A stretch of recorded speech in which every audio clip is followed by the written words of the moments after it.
తిరుపతి జిల్లా Venkatagiri circle inspector ఏవి రమణ తమ సర్కిల్ కార్యాలయంలో మీడియా సమావేశం నిర్వహించారు. వెంకటగిరి పోలీస్ సర్కిల్ పరిధిలోని బాలాయపల్లి మండలం కడగుంట గ్రామ మైనర్ బాలిక వార్తా కథనాలపై ఆయన స్పందించారు. ఆ మైనర్ బాలికకు సంబంధించి స్టేషన్ పరిధిలోకి ఎలాంటి ఫిర్యాదులు అందలేదన్నారు.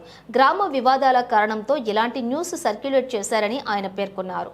ఈ సందర్భంగా మీడియా ప్రతినిధులు పలు సూచనలు మీడియా ప్రతినిధులకు చేశారు. ఆయన చిన్నపిల్లలకు సంబంధించినటువంటి కేసులను మీడియా ద్వారా వ్యక్తపరిచేటప్పుడు కంప్లైంట్ అనుమతి పోలీసు నుంచి క్లారిఫికేషన్ తీసుకుని న్యూస్ పెట్టవలసి ఉంటుందని క్లారిటీ ఇచ్చారు. అలా లేని ఎడల చట్టపరమైన చర్యలకు బాధ్యులు కావాల్సి ఉంటుందని ఆయన హెచ్చరించారు. నిన్న అనగా 3వ తారీఖున మనకి కొన్ని న్యూస్ ఛానల్స్లోను అలాగే సోషల్ మీడియాలోను అలాగే ఈరోజు మార్నింగ్ ప్రింట్ మీడియాలోను కొన్నిటిలో ఒక వార్త అనేది రావడం జరిగింది.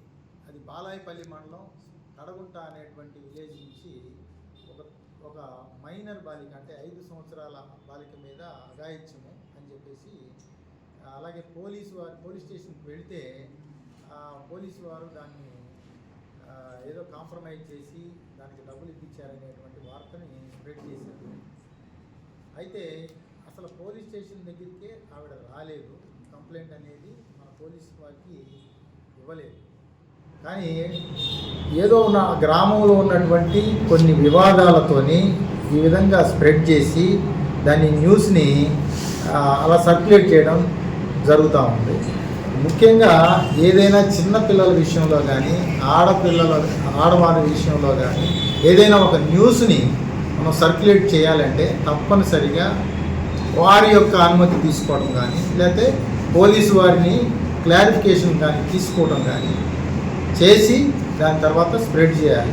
చాలామంది న్యూస్ ఛానల్స్ వాళ్ళు కానీ యూట్యూబ్ వాళ్ళు కానీ మిగతా అందరూ చాలామంది ఏం చేస్తున్నారంటే తొందరగా అందరికంటే ముందుగా ఈ న్యూస్ని మనం స్ప్రెడ్ చేయాలని పంపించాలనేటువంటి ఆతృతతోని గబగబా ఆ టీఆర్పీ రేటింగ్స్ అనేది తొందరగా వస్తుంది పెరుగుతాయి అనే ఉద్దేశంతో కావచ్చు మరే ఉద్దేశంతో కావచ్చు త్వరగా దాన్ని క్లారిఫికేషన్ తీసుకోకుండా ఇమ్మీడియట్లీగా అలా స్ప్రెడ్ చేస్తున్నారు.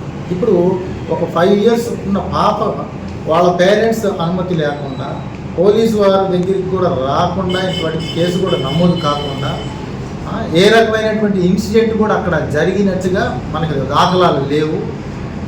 ఆవిడని కూడా మేము ఎగ్జామిన్ చేశాము. ఆవిడ కూడా మాకు ఎటువంటి ఇన్సిడెంట్ జరగలేదు అని చెప్పేసి ఆవిడ చెప్పడం జరిగింది. ఏది ఏమైనప్పటికీ ఈ విధమైనటువంటి దుష్ప్రచారం చేయటం వల్ల వారి యొక్క మనోభావాలు దెబ్బతింటమే కాకుండా మహిళల్ని బజారుకి ఇచ్చిన వారు అవుతారు కాబట్టి అలాగే వారి యొక్క కులాన్ని కూడా కించపరిచిన వారు అవుతారని చెప్పేసి దాని మీద చర్య తీసుకోమని చెప్పేసి ఆవిడ రిటర్న్ కంప్లైంట్ రాత్రి ఇవ్వడం జరిగింది.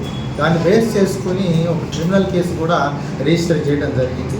ఆ కేసు మీద దర్యాప్తులో భాగంగా అది ఎవరెవరు అయితే స్ప్రెడ్ చేసినారో ఏ ఛానల్స్లో అయితే అది వచ్చిందో ప్రింట్ మీడియా కావచ్చు ఎలక్ట్రానిక్ మీడియా కావచ్చు అలాగే ఇంకా మిగతా యూట్యూబ్ కావచ్చు ఏదైనా సరే వాట్సాప్లో కావచ్చు ఏదైనా సరే స్ప్రెడ్ చేసినట్టయితే తప్పనిసరిగా వాళ్ళందరినీ కూడా ఈ కేసులో ఇన్వాల్వ్మెంట్ చూపించి వాళ్ళ మీద ఖచ్చితమైనటువంటి క్రిమినల్ కేసు అయితే నమోదయ్యి ఉన్నది.